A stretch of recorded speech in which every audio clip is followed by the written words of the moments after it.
आज हम class 12th वालों के लिए पोएट्री सेक्शन का 9वां अध्याय, जिस अध्याय का नाम है स्नेक, ठीक है, जो कि उसका समरी करवाने वाले हैं और समरी आपके एग्जाम में हर हाल में रहेंगे समरी, ठीक है। और जिससे कि बहुत इंपॉर्टेंट है समरी आपका स्नेक वाला, ठीक है। एक स्नेक कर लीजिएगा और एक आपका ये द सोल्जर कर लीजिएगा, ठीक है। ये दोनों समरी आप पढ़ लीजिएगा, आपका एग्जाम में रहने वाले हैं, ठीक है।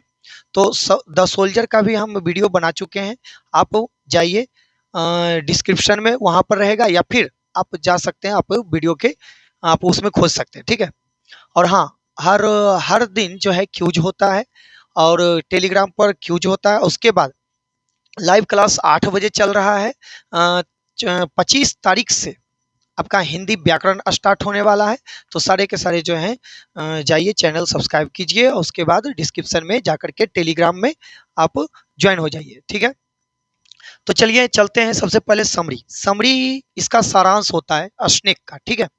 इसमें क्या करना है कि आपको बारीकी से समझना है कि कैसे समरी लिखा जाता है, कैसे नहीं लिखा जाता, और आसान आसान आपके लिए शब्द में लाए हैं समरी, ठीक है। तो चलते हैं सीधे। देखिए, सबसे पहले क्या है कि समरी के जो लेखक, ये जो 9वां अध्याय जो है स्नेक, स्नेक के जो लेखक है ये हैं डी एच लॉरेंस, ठीक है। ये डी एच लॉरेंस है। सबसे पहले पॉइंट बाय पॉइंट हम समझेंगे। सबसे पहले डी.एच. लॉरेंस यानी कवि, कवि के जो नाम रहते हैं, कवि के जो जीवन रहते हैं, उससे कुछ कुछ आपको जोड़ करके समरी लिखना होगा। ये समरी नहीं है, समरी नेक्स्ट स्लाइड में है, ठीक है। देखिए, पहला पॉइंट क्या है, पॉइंट नंबर 1, जो कि आपका ऑब्जेक्टिव भी बनेगा। चलिए शुरू से अंत तक बने रहिएगा। पहला क्या है कि डी.एच. लॉरेंस का जो जन्म हुआ था ईस्टवुड में हुआ था। यानी ईस्टवुड कहाँ पड़ता है? इंग्लैंड में, ठीक है। इंग्लैंड के कहा? तो इंग्लैंड में पड़ता है, इंग्लैंड के नॉर्थिंगटन शहर के ईस्टवुड में उनका जन्म हुआ। तो आप यहाँ पर 3 प्रश्न कि पहली बात, स्नेक के लेखक डी.एच. Lawrence, D.H.. लॉरेंस का जन्म कहाँ हुआ? तो इंग्लैंड में। इंग्लैंड में कहा? तो कहिएगा ईस्टवुड में। ईस्टवुड कहाँ पड़ता है? तो कहिएगा नॉर्थिंगटन में। नॉर्थिंगटन कहाँ? इंग्लैंड में। क्लियर हो चुका है? इंग्लैंड, उसके नीचे चले आइए नॉर्थिंगटन शेयर, उसके बाद चले आइए क्या? ईस्टवुड में। क्लियर, खत्म। इनका जन्म कब हुआ? तो जन्म जो हुआ था भैया 11 सितंबर 1885 को, याद रखना।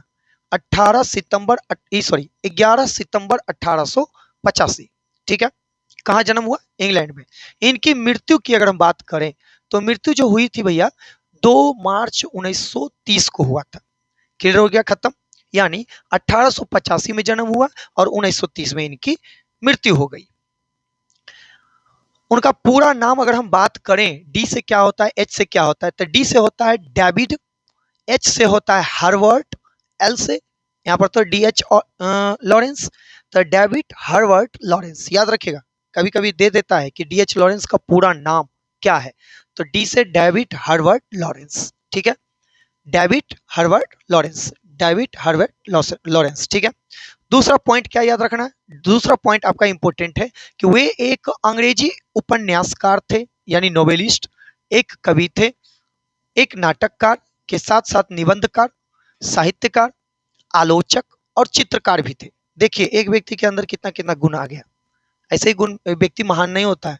वे एक अंग्रेजी उपन्यासकार थे, नोवेलिस्ट थे, कवि भी थे, नाटककार भी थे, निबंधकार भी थे, मतलब नाटक भी लिखते थे और निबंधकार भी लिखते, निबंधकार भी थे, निबंध भी लिखते थे, साहित्यकार थे, आलोचक और चित्रकार भी थे, पेंटर भी थे, ठीक है।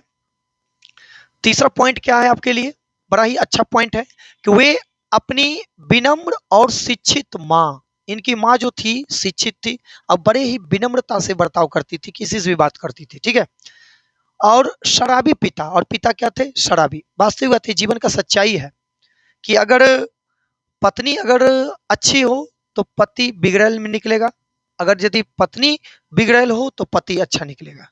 ये जीवन का सच्चाई है। कभी भी भगवान जो है ना एक जैसा नहीं भेजेंगे। अगर एक जैसा भेजेंगे तो उसके घर में लड़ाई होबे नहीं करेगा। भगवान भी चाहते हैं कि कैसू करके जहाँ पटक हो, समझ गया ना? ये बात है। तो उनकी माँ जो थी बड़ा ही विनम्र थी, शिक्षित थी, लेकिन उसके पति कौन थे? सॉरी, इनकी माँ विनम्र थी, शिक्षित थी, लेकिन उसके पिता शराबी थे, ठीक है। शराब पी करके आते थे और इन्हीं के बीच में बड़ा ही संघर्ष के साथ ये पले बढ़े, ठीक है, जरा गौर से सोचिएगा, जिसके घर में शराबी पिता हो और शाम को डेली आकर के पी करके आए और घर में बवाल हो, जरा सोचिएगा कि उस घर का लड़का पर क्या असर पड़ता होगा। समझ गए?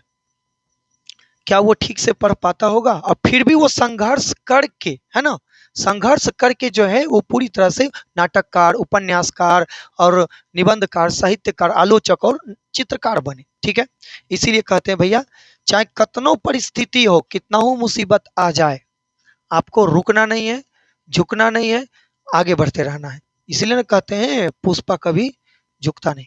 चल देखो अगला, चौथा पॉइंट है आपका, वे अपने पिता के तौर तरीके से नाखुश थे। क्यों? क्योंकि उनके पिता शराबी थे। क्योंकि उनके पिता जो है, पिता से वो पूरी तरह से तौर तरीके से नाखुश थे। अपनी माँ के बातों पर यानी परिष्कृत मूल्यों पर वो चला करते थे, अपनाया करते थे। हाँ, ये बात है, हालांकि बाद में जब वो बड़े हुए तो अपनी माँ की बातों पर ना चल करके अपने बेअदब पिता जो थे, शराबी जो थे, उनकी बातों पर चलना प्रारंभ कर दिए। ठीक है, ये बात की बात है। चलिए लास्ट पॉइंट आपके लिए बहुत ही, टोटल 5 पॉइंट है, पांचों को पांचों इंपॉर्टेंट है। उनके द्वारा लिखी गई कुछ प्रमुख कविताएं हैं। क्या क्या क्या चीज है भैया? अ कलेक्शन ऑफ पोएम्स, जो कि 1909 में लिखा गया। अ कलेक्शन ऑफ पोएम, कविताओं का संग्रह, कविता संग्रह, इनके द्वारा लिखा गया है 1905 में। ठीक है, द व्हाइट पिकॉक, सफेद मोर, मोर 1911 में, व्हाइट पिकॉक 1911 में लिखा गया। द ट्रांसपैसर 1912 में, सन्स एंड लवर्स 1913 में, रैनवो 1915 में, और कौन सा, प्लमेट सरपिंट 1926 में लिखा गया। ये था इनका कुछ प्रमुख प्रमुख बातें जो कि इनके जीवन से जुड़ा हुआ है, जो कि आपके एग्जाम में रहेगा। स्नेक चैप्टर ना रहे ये हो नहीं सकता है। ठीक है, इसीलिए शुरू से अंत तक रही। चलिए अब आते हैं सीधे समरी की ओर। आपके लिए देखिए समरी क्या है कि लाइन बाय लाइन हिंदी कर दिए हैं, अब फिलहाल फिर भी समझाएंगे। देखिए क्या है समरी कैसे लिखेगा। सबसे पहले कोई भी चीज का समरी लिख रहे हैं तो सबसे पहले समरी के लिखने वाला का नाम, जन्म, मरण, ठीक है, ये सब, कहाँ के थे, कैसे थे, उनका स्वभाव कैसा था, ये सब लिखे। देखिए क्या लिखेगा, द पोएम, यह जो कविता है, कौन सा कविता, अश्नेक, अश्नेक कविता जो है, has been composed by D.H. Lawrence. बस इतना तक पहले क्लियर कर लीजिए। यानी यह जो कविता द अश्नेक जो है, जो कि D.H. लॉरेंस के द्वारा लिखा गया है। ठीक है, जिनका जन्म कहाँ हुआ था, इंग्लैंड में हुआ था। ठीक है, he was born in England, ऐसे भी कर सकते हैं, चाहे एट नॉटिंगटन शेयर कर सकते हैं। अगला, ही वाज बोर्न इन, उनका जो जन्म हुआ था सितंबर 1885 को। ही वाज बोर्न इन सितंबर 1885। और डेड इन, और इनकी मृत्यु जो हुई थी मार्च 1930 को। क्लियर हो चुका, खत्म। He was an English novelist, बहुत इंपॉर्टेंट, वह एक अंग्रेजी उपन्यासकार थे। He was an English novelist, और शॉर्ट स्टोरी राइटर, एक लघु कथाकार थे, एक कवि थे, एक प्ले राइटर, चाहे प्ले राइट का मतलब नाटककार, वो एक नाटककार थे, लिटरेरी क्रिटिक थे, मतलब उसको कह सकते हैं आलोचक। ठीक है, एक आलोचक थे, आलोचना लिखते थे। ट्रैवल राइटर, जो कि या आप कह सकते हैं कि ट्रैवल राइटर, ट्रैवल का मतलब होता है यात्रा, या आप कह सकते हैं कि यात्रा के लेखक थे, जो उनके लेखनी में यात्रा वृत्तांत मिलता था। अगला, एसेइस्ट, एक निबंधकार थे, एंड पेंटर, जो कि एक चित्रकार भी थे। क्लियर हो गया, खत्म। अब देखिए यहाँ पर हिंदी भी है, आप आपकी मर्जी, उतना उतना नहीं याद रहता तो कोई भी याद कर लीजिए, 4-5 को, कोई दिक्कत नहीं है। आप ऐसे कर सकते हैं कि द अश्नेक कविता D.H. लॉरेंस के द्वारा लिखा गया है, कोई दिक्कत नहीं। The poem the snake has been composed by D.H. Lawrence, उनका जन्म सितंबर 1885 को हुआ। ठीक है, उनकी मृत्यु 1930 को हो गई। वे एक अंग्रेजी उपन्यासकार, लघु कथाकार और, है ना, कवि, नाटककार, साहित्यकार, आलोचक, हाँ साहित्यिक आलोचक, यात्रा लेखक, निबंधकार और चित्रकार थे। क्लियर हो गया, उसी को ट्रांसलेट कर देना है। क्लियर हो चुका है, और कोशिश कीजिए कि इसी को हम क्या करें, हिंदी पहले लिखें और ट्रांसलेशन करें। अब बहुत ही आसान है। अगला देखिएगा, अगला पॉइंट क्या है कि दिस पोएम, ये जो कविता है, दिस पोएम डेमोन्स्ट्रेट्स, डेमोन्स्ट्रेट का मतलब होता है इशारा करना, इंगित करना, बतलाना। ठीक है ये जो कविता है ये इशारा करता है, किसकी ओर इशारा करता है? द शेमफुल एक्ट ऑफ किसका? ह्यूमन का, यानी मनुष्य के, ऑफ का मतलब का की, मनुष्य के जो शर्मनाक कार्य जो होते हैं, यानी मानव के जो शर्मनाक कार्य है, उस कार्य को ये कविता दर्शाता है, बतलाता है। बीइंग जो कि हु फेल्ड, जो कि जो फैल कर जाता है, असफल हो जाते हैं, to show respect to a godly, ध्यान सुनिए, अ गॉडली गेस्ट, अश्निक, यहाँ पर गॉडली गेस्ट यानी भगवान के द्वारा भेजे गए अतिथि के रूप में किसको कहा गया है? अश्निक को। तभी ना कभी कहते हैं कि मेरे मेरे वाटर ट्रक पर एक सांप आया, जैसा लग रहा था जैसे कि राजा हो, है ना? वही है, वही चीज। इसको कैसे कैसे कीजिएगा एक्सप्लेन? तो दिस पोयम, यह कविता, demonstrate the shameful act of human beings, मनुष्य के शर्मनाक कर्म को दर्शाती है। हु जो, फेल्ड असफल रहता है, who failed to show respect to a godly guest, a snake, जो कि सब असफल रहता है एक ईश्वरीय यानी भगवान की अतिथि, भगवान के द्वारा भेजे गए, ऐसे लगता है कि जैसे कि वो एक ईश्वरीय अतिथि हो, मेरे वाटर ट्रक पर आया हो। सांप के प्रति सम्मान दिखाने में वो क्या रहता है? असफल रहता है। ये अमानवीय कार्य को दर्शाता है। कितना मनुष्य जो है स्वार्थी हो गया है। The real honour of the earth, यहाँ पर देखिए कभी क्या कहते हैं दूसरे के पंक्ति में कि the real honour of the earth, मतलब इस पृथ्वी का जो रियल ऑनर है, असल मालिक है, वो कौन है? हु इज कन्फाइंड हिमसेल्फ, अपने आप को समेट रखा है, हु इज कंफाइंड हिमसेल्फ, खुद को, to the hole, to a hole in a earth, in the earth, for fear of man, यानी भगवान के द्वारा, चाहे भगवान का ईश्वरीय एक अतिथि है जो कि मेरे वाटर ट्रक पर आया था, और असल में इस पृथ्वी का असल मालिक यही है, जो कि मनुष्य के डर से वो अपने आप को अपने सुराख में, अपने छेद में जो है क्या कर रखा है? समेट रखा है, कन्फाइंड कर रखा है। ठीक है, इसको आप लिख लीजिएगा, एक स्क्रीनशॉट ले लीजिए, ये समरी है। ठीक है, नेक्स्ट नेक्स्ट क्या है? हाँ, उसी का हिंदी देखिएगा। वो क्या कह रहा था कि धरती का असली मालिक, यानी इस पृथ्वी का असली मालिक कौन है? वो सांप है, जिसने मनुष्य के डर से खुद को धरती में, है ना, एक बिल में कैद कर रखा है, कन्फाइंड कर रखा है। कैद करना, छिपा लेना, समेट लेना, ऐसे होता है। ठीक है, चलिए नेक्स्ट पॉइंट क्या लिखिएगा? द पोएट टॉक्स, कवि बातें करते हैं, अबाउट के बारे में, द ह्यूमन एजुकेशन, मनुष्य जो शिक्षा ग्रहण किया, मनुष्य की शिक्षा, मनुष्य की ज्ञानता के बारे में बात करते हैं।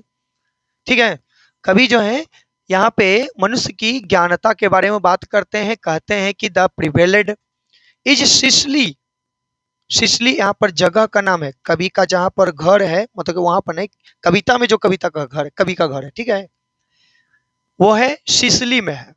ठीक है, डेट बिलीव्ड, जो कि सिसली वासी जो है यकीन करता है, डेट अ स्नेक, एक सांप के बारे में, कोई भी सांप के बारे में, स्पेशली किस सांप के बारे में? गोल्डन वन, जो सुनहरे रंग का जो सांप है, स्पेशल उसके बारे में सिसली वासी जो है वो विश्वास करता है कि भैया गोल्डन कलर के जो सांप है ना भैया, बड़ा ही बिनोमस होता है। बिनोमस का मतलब होता है जहरीला, याद रखिएगा, लिख लीजिएगा, is venomous and therefore should be killed, और इसीलिए उसे, जहरीला होने के कारण इसीलिए उसे मार दिया जाना चाहिए। ठीक है, ऐसा मानना है सिसलीवासी के लोगों के द्वारा। कौन से सांपों को? जो पीले कलर के सांप, गोल्डन कलर के सांप होता है। ठीक है, उसी का हिंदी देखिए। कभी सिसली में प्रचलित मानव शिक्षा, जो भी मानव जो है शिक्षा ग्रहण किया, अपनी उसकी शिक्षा, उसकी बुद्धि, उसकी सूझबूझ बुद्धि, उसके बारे में बात करते हैं, जो कि वो मानती है कि एक सांप जो होता है कि विशेष रूप से खास करके सुनहरा सांप जहरीला होता है, विनोमस होता है।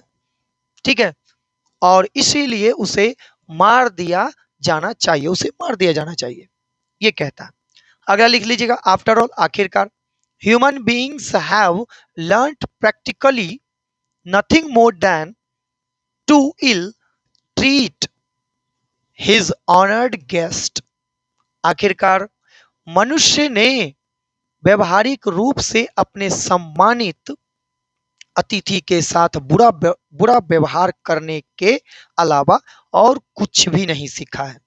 जो भी अतिथि है, उस अतिथि को उसके साथ बुरा बर्ताव करने के अलावा जो है मनुष्य कुछ नहीं सीखा है। ये जो है कवि कहते हैं मनुष्यों को। ठीक है, अगला। इन दिस पोएम, इस कविता में, the author has exalted the values of a primitive life and denounces the artificialities of modern civilization life, चाहे मॉडर्न सिविलाइज्ड लाइफ। इसका मतलब ये कह रहा है, जरा गौर से सुनिएगा। सॉरी, एक मिनट, इसका एक स्क्रीनशॉट पहले ले लीजिए। ठीक है, यहाँ पर क्या कह रहा है कि इन दिस पोएम, इस कविता में, the author has exalted the values of primitive life. जो प्रिमिटिव लाइफ है, जो वास्तविकता जीवन है मनुष्य की, वही है ना।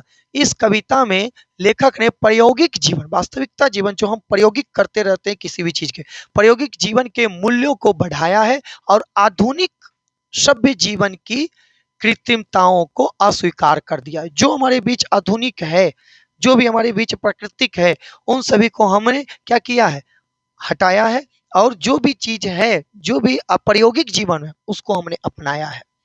जो मेरे हमारे आसपास पर जो भी रहते थे, नेचर के द्वारा बनाए गए जो भी चीज, सबको हटा करके हम क्या कर रहे हैं, आज प्रायोगिक चीज को हम अपना रहे हैं।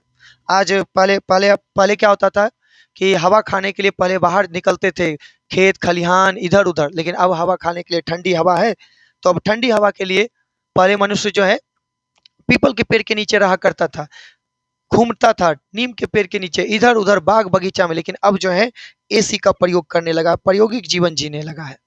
ठीक है, ये सभी की सभी बातें हैं। तो बताइए कि समरी आपको कैसा लगा, और समरी अच्छा लगा होगा तो भैया कम से कम लाइक शेयर और कमेंट जरूर करें कि हाँ भैया ठीक ठाक है, अच्छा नहीं है, ये था प्रॉब्लम, वो था प्रॉब्लम। ठीक है, क्योंकि आपके द्वारा बताए गए हर कमेंट को पढ़ते हैं। और एक बात और, रोज रात के 8 बजे लाइव चल रहे हैं। ठीक है, 8 बजते लाइव हो जाते हैं, और उसके बाद क्या है कि उस लाइव में 25 तारीख से आपका हिंदी क्यूज चलेगा, हिंदी व्याकरण का। और टेलीग्राम पर उसका पीडीएफ भी सेंड कर दिया जाता है, और टेलीग्राम पर क्यूज भी चलता है।